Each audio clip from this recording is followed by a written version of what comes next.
Nesta segunda-feira, o presidente eleito Luiz Inácio Lula da Silva deu a largada no governo de transição. O petista passou o dia fechado em várias reuniões em um hotel na capital paulista. Um dos assuntos tomou boa parte das conversas, a proposta de emenda à Constituição que deve permitir driblar o teto de gastos para cumprir promessas de campanha. E para ampliar essa discussão, a gente conversa agora com o advogado Denis Camargo Passerotti, que também é professor universitário, autor de livros na área do direito econômico, financeiro e tributário. Doutor, primeiro, muito obrigado por participar desse bate-papo aqui na Jovem Pan. Eu não tenho como não fazer uma provocação ao senhor. Num país com manifestações, a gente está preocupado sim com essa transição, mas é mais fácil administrar com muito dinheiro e pedir dinheiro é fácil. Trabalhar com o dinheiro é fácil. Nós vamos ultrapassar os limites para permitir que um governo faça o que quer? Seu microfone está fechado. Por favor, professor. Desculpa. Não, agora sim. Boa noite, William. Boa noite, Fernanda, tudo bem? Boa noite a todos. De fato, né, a questão que se coloca muito envolvendo a PEC da transição é justamente extrapolar o teto, né, de gastos públicos. De que forma que isso seria viável ou possível dentro dos limites orçamentários. De fato, gastar dinheiro tendo esses recursos não seria o problema, né? A questão que se coloca é como é que se vai inserir nesse orçamento vigente essas despesas, esses excedentes, ou seja, esses excessos que se pretende inserir aí justamente para atender essas promessas de campanha. Essa é a grande discussão. Qual é a sua avaliação sobre essa atitude de tentar fazer isso? Isso traz ao debate uma questão que eu diria que até merece maiores discussões, né? O governo que entra, o governo que é eleito, acaba tendo que se sujeitar aos mandamentos ou à lei orçamentária anual, ou às leis orçamentárias que estavam ali previstas, né? Qualquer alteração só poderia ser possível a partir do ano seguinte, com vigência a partir de 2024. Agora, quando há esse processo orçamentário, ele foi criado justamente para evitar que houvesse rupturas a um programa, a algo que já estava aí sendo realizado.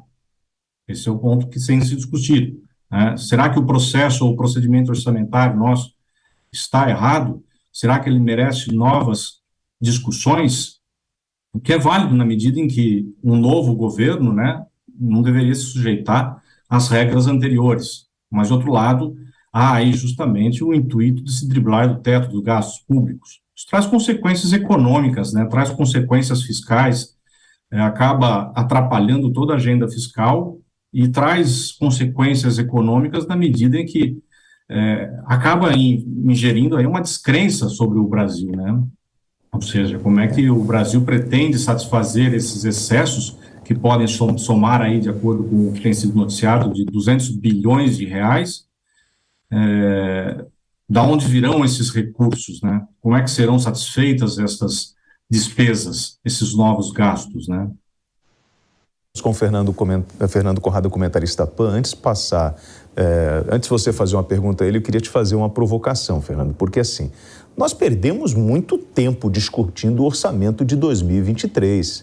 Nós preparamos, Brasília ficou em cima disso. E agora, num curto espaço de tempo, eu vou propor mudanças sem aprofundar o debate? É mais triste que...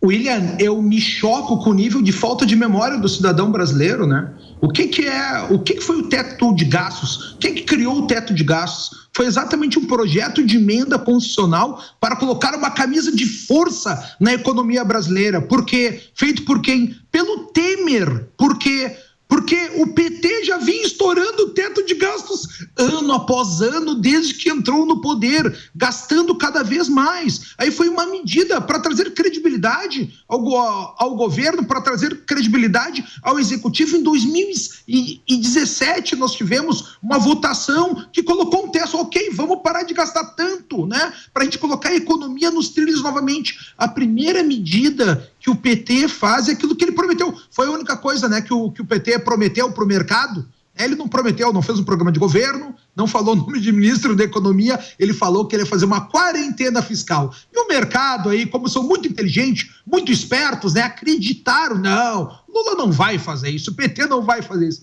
É a primeira medida que foi feita, estourar o teto de gastos, que agora coloca o nome bonitinho, né, de PEC da transição.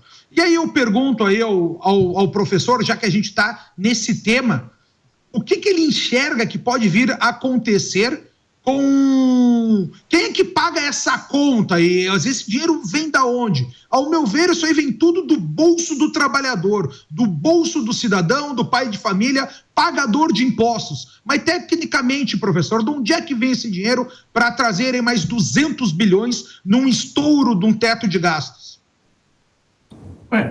Como nós sabemos, é como é feito qualquer orçamento, até domiciliar. Para se poder haver uma despesa maior do que aquilo que se arrecada, é necessário tributar mais, é necessário justamente buscar esses recursos no povo ou justamente através de empréstimos, né?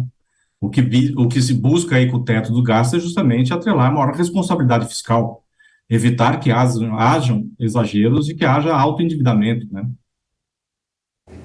Bom, professor, a preocupação, ela está em administrar bem o dinheiro do povo, pensando sobre esses gastos, ou é eu ter aquela gordura para eu fazer o que eu quero?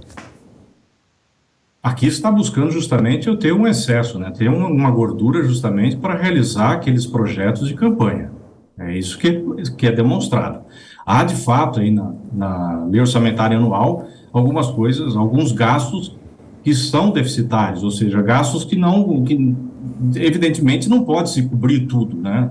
O cobertor é curto, não há condições de realizar todas as despesas, né? Tanto é que a lei orçamentária anual, ela nada mais é do que uma estimativa de receita e ela fixa despesas de acordo com uma estimativa, que se ultrapassada, aí sim, eu vou ter condições de promover ou de atender, suplementar determinados créditos, justamente para realizar programas já previstos, né? Professor, só para eu imaginar como seria a explicação do senhor, o senhor escreveu livros, professor universitário, justamente em direito econômico, financeiro e tributário. Como o senhor explica isso para os seus alunos? O Brasil implementou com a emenda constitucional 95 justamente um teto de gastos para evitar que houvessem exageros, né? Não é à toa que nós estamos altamente endividados, né? A maior parcela do que aquilo que é arrecadado é gasto justamente com a previdência e com a satisfação de dívida pública. Essa é a verdade, né? E muitas das receitas que são provenientes aí, que suprem as necessidades do orçamento, elas já estão carimbadas, né? Muitas dessas receitas já possuem destinação específica, né? Então, para realizar algumas despesas, para realizar alguns planos, planejamentos orçamentários, é necessário justamente rever todos esses temas. No entanto, há a fixação de um teto com a premissa de estabelecer maior responsabilidade fiscal. Não é à toa que nós temos uma lei própria que trata justamente do orçamento e trata destas responsabilidades para evitar esses exageros, evitar esses desmandos, esses gastos arbitrários, né? Conrado. Tu sabes que eu estava pensando agora, cara, 7 de novembro de 1917 é a implementação pelos bolcheviques do primeiro sistema socialista no mundo, né? Exatamente aí há 105 anos atrás. E eu estava pensando que a gente está numa guerra exatamente de duas visões de mundo. Essa visão aí que a gente vê agora o PT voltando a implementar e estourando o teto de gastos, a gente tem que trazer para o cidadão que está nos ouvindo aqui que o dinheiro público que existe é o dinheiro do pagador de impostos, né? Quanto mais dinheiro o poder público precisar, mais ele vai arrancar do teu bolso. E aí, como tu tem medo no momento de crise de crescer, a gente acaba não gerando tanta riqueza. Quanto menos riqueza tu gere, né, mais o governo vai ter que aumentar os impostos, como o professor falou, para tirar dinheiro do teu bolsinho e pagar essa conta toda. A visão que a gente tinha antes aí com o governo Bolsonaro era uma visão diferente, por incrível que pareça. Os impostos diminuíram e quanto mais os impostos diminuíram, mais o cidadão começou a pagar deixou de evadir, deixou de sonegar, e com isso cresceu a arrecadação. Por isso que a gente chegou num momento aí financeiro que tem essa gordura para queimar agora, e o Brasil está nesse exato momento, né, até agora, com um saldo positivo nas suas contas fiscais. Então, quando a gente começa a ver uma visão mais vinculada, que é um Estado maior, a uma visão, né, mais...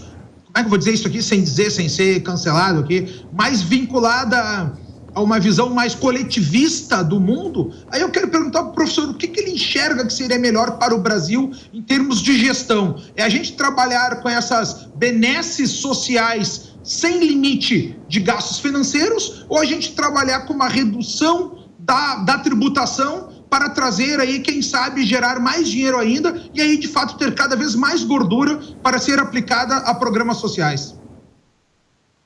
Bom, a lei de responsabilidade fiscal ela já pressupõe lá que quando não há condições de suprir as despesas, o que o governo tem que fazer, ou todo executivo tem que fazer, é justamente aumentar a arrecadação, ou seja, aumentar a tributação, né, para satisfazer essas necessidades sociais. Essa é a consequência. Agora, ao lado desta questão de gasto público, de um gasto mal feito, mal planejado, que nós temos anos a anos aí vivenciado, há outros fatores, né? A necessidade de uma reforma tributária, esta é uma consequência, aí, é uma medida urgente que é reivindicada, né? Há também a questão das renúncias fiscais, ou seja, isso tem que ser revisto também, né? O Brasil acaba deixando de arrecadar uma série de valores, um montante de valores, justamente que poderiam fazer frente a inúmeras despesas, né? Então, o que tem que ser visto é não só a partir da lei orçamentária anual, dos gastos planejados, mas toda a estrutura do Estado.